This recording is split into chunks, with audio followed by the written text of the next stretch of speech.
Hey everybody out there, this is Seto, and today for you guys we're profiling Paleozoics. It's not Goki, it's not Trickstar, it's Paleozoics. Still in 2018. So I hope you guys all enjoy my friends here deck profile. Take it away, man. And by the way, can we all appreciate this playmat for a second? Manassas. Great. It's amazing. So we're running normal frog ratios.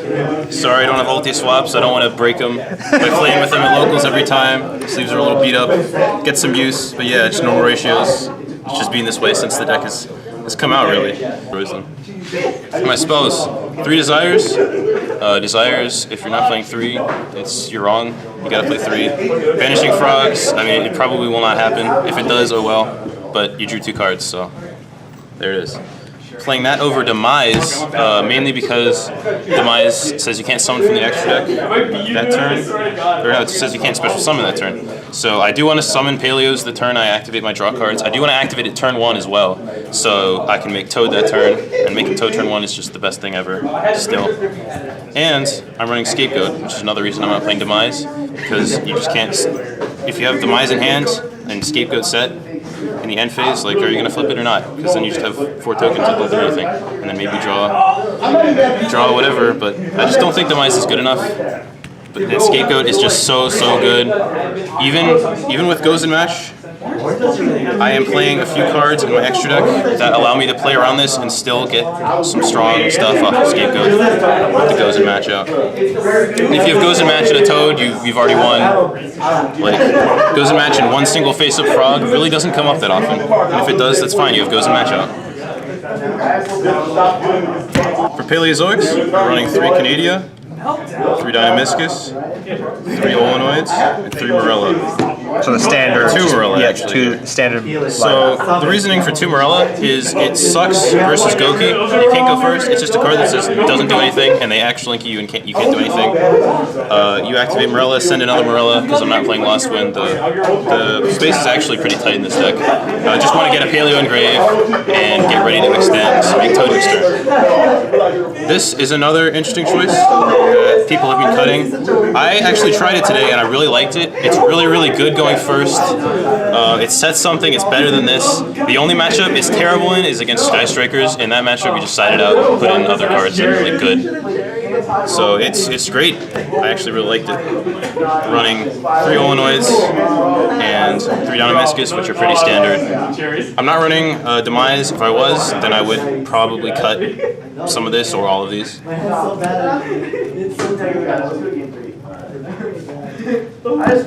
For my normal trap ratios, I am playing triple Solemn Strike, a Warning, a Judgment, and an Imperial Order. This wins games. I'm running all the Solemns because you really need to stop your opponent. It's good. There's not much to say here. Imperial Order is another floodgate.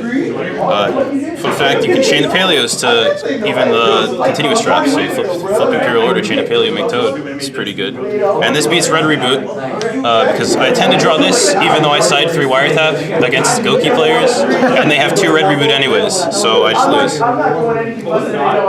That's funny. My floodgates, triple Gozen, triple Mistake. This beats the meta. The reason I'm not playing Rivalry here is because Rivalry is not as good against as many decks. Goki can still do a few things, Altergeist can still play, but this just stops all that. Nothing, it's the best one. Mistake is in there because it's better than Rivalry, it stops people from searching outs, and I would rather have Mistake and Goes in Match than Rivalry and Goes in Match. And this just destroys, it's just a blowout card. If you draw these, you probably win unless they have an out, which game 2 or 3 you probably do, but that's where the rest of your deck comes in. I am running 3 Reckless Greed. Reckless Greed, if you draw 2 of it, you win the game. If you draw 1 of it, you probably win the game. If the game goes past, turn 1, and they don't kill you, you flip Reckless Greed, you're probably golden because you're making Toad. Summoning monsters, you probably have Floodgate out. They can't kill your Floodgate because you have Toad. You're just way up on advantage and you win. It just leaves most of the meta, like things that aren't Sky Striker and Goki, just destroy. So into the extra deck, we have 3 Toad, of course, and our 2 Paleozoics. This guy really doesn't come out. I really miss Master Duel 3 when this guy would come out a ton and just search whatever you needed. You could extend into crazy stuff. You can make Utopic Future, like 6 Xyz monsters a turn. You just can't anymore. he's almost strictly worse than Toad in every situation. So I just don't find myself making him very I often. love how you have the $1 on it. Yeah, that's the sleeve it came in the mail. It came in the mail. I just never bothered taking it off. And Alamalacaris beats certain matchups. It's quite strong against invoked decks, where they make Mechaba and they can't negate it, so you just kill the Mechaba. And not so much anymore. I haven't really tried it against the newer Sky Strikers because they of course they'll just take it. But it's just a good card in certain situations. You just need to pop something, get it out of the way, make an Alamalacaris. For something when making Toad, they already have a board, and making Toad wouldn't do anything because they have a bigger monster than Toad. Then I'm running one of this guy. He just negates effects. That's really all he does. If he has a trap on it? Yeah, it has to have a Phantom Knights card to be spell speed 2. Phantom Knights card has an extra material, which doesn't happen in this deck. I'm not running Lost of Ambrace, I think it is, the level 2. Gotcha. That was good back in Zoo format, when you could just stop them, make their Zoo monster level 2. They can't make a Zoo monster, they can't make a Zoo Xyz. But right now, he just negates effects. He's like good enough to play 1 and be attack choice when Toad can't kill things, because he does make the attack 0 as well. But he's just there because he's more useful than every other rank 2, and that's what I had to fill the slot. Extra deck space isn't super tight, but he is optional. You can play other stuff. You can play like a Nightmare Phoenix instead. I'm running Borreload. Borreload's just the best thing. If you're not, if I don't have Gozen up, I'm going into Borreload off of Scapegoat almost 100% of the time. Gotcha. If I'm not, then I'm probably going into Nightmares and popping whatever I need to get out of the way. If Borreload can't handle it, because Borreload can probably handle anything these can. And like, I really don't care about Floodgates. And if I'm under things like Gozen Match, then I'm going to go into my Gozen Match extra deck, which I have right here. If you're under Gozen Match, your own Gozen Match, you go into Mrs. Radiant, 2 Link Spiders, and then an Ingirsu. And then you can send the Link Spider and pop an opponent's card. He's 2/5, he's strong, he's just a big guy. And these 3 alone are just so much damage. It's like, it's 4,900, it's absurd. Just kills them. And like, Sky Striker sitting on this is super powerful, because they can't kill all of it in 1 turn. And it does like half their life, and then eventually you get a poke in and win.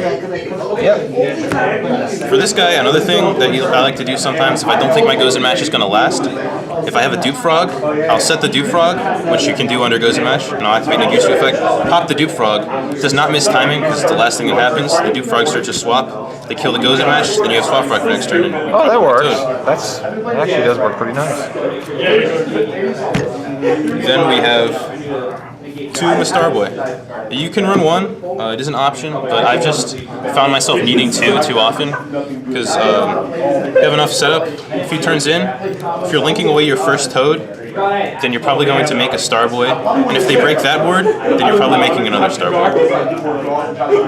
It's like, oftentimes what I'll do, keep that way because there's a camera there, is I will end on this board. I will end on a Toad, Starboy, and the Swap Frog. Can they see it in the camera? Yeah, they can see it in the camera there. Because you can bounce the Swap Frog, and then if they break this, you definitely have Toad access next turn. And this is just a lot of damage.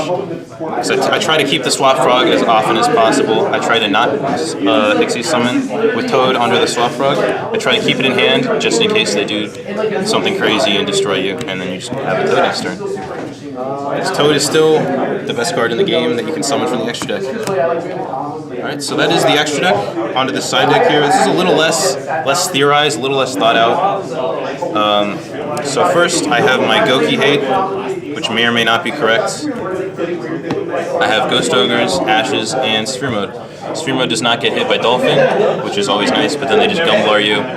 And then you have You know, sometimes it happens, but if you open one of these, maybe they don't get the Gumblar you. Maybe they don't. Maybe you lose the die roll, and then you lose the Goki. I hate Goki. Get me out of here.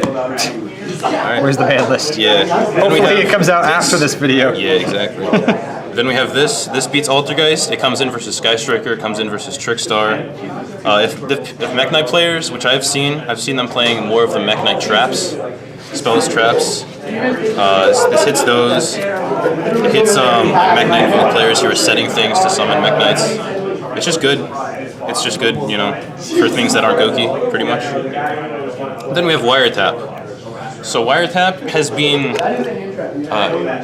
it hasn't really resolved, is the funny thing. Really? Never resolved it because they always have 2 red reboot. And like, no joke, they always have 2.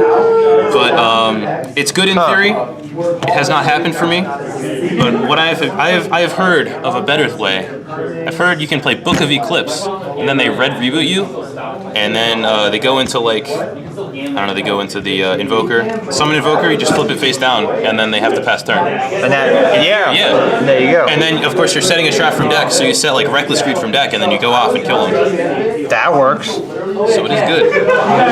So that's something you're still trying out, though, right? Yeah, I'm probably gonna play it next locals just see how it works. Gotcha.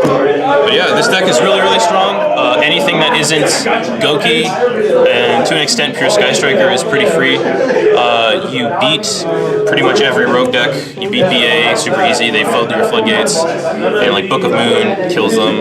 All this stuff you're doing. Like any interruption beats BA really. Toad is just so good.